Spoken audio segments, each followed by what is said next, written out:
নৈহাটির বড়মার সুখ্যাতি এখন রাজ্য জুড়ে। সোমবার নৈহাটির বড়মার কাছে পুজো দিয়ে মনোনয়ন জমা করার জন্য বারাসাত জেলা শাসকের কার্যালয়ের উদ্দেশ্যে রওনা দিলেন ব্যারাকপুর কেন্দ্রের তৃণমূল প্রার্থী পার্থ ভৌমিক। প্রার্থীর সঙ্গে ছিলেন নৈহাটি পুরসভার চেয়ারম্যান অশোক চট্টোপাধ্যায় ও স্বাস্থ্য দফতরের সিআইসি সনদে। তৃণমূল প্রার্থী বলেন, তিনি যে কোনো কাজের আগেই বড়মার কাছে পুজো দেন। আজ মনোনয়ন জমা দেব, তাই বড়মার কাছে পুজো দিয়ে আশীর্বাদ নিতে এসেছি। ব্যারাকপুর থেকে বিশ্বজিৎ নাথের রিপোর্ট, বাংলা নিউজ। আমি যে কোনো কাজের আগেই বড়মার কাছে পুজো দিই। আজকেও নমিনেশন জমা দেবো, বড়মার কাছে পুজো দিয়ে দেবো।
নিয়ে চলে যাবো।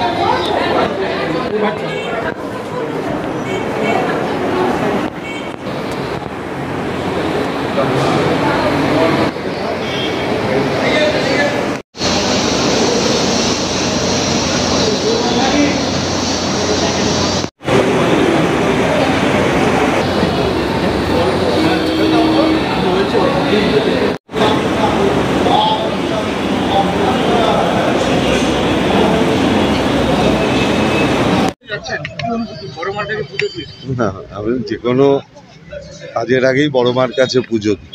আজকেও নমিনেশন জমা দেবো, বড়মার কাছে পুজো দিয়ে দেবো।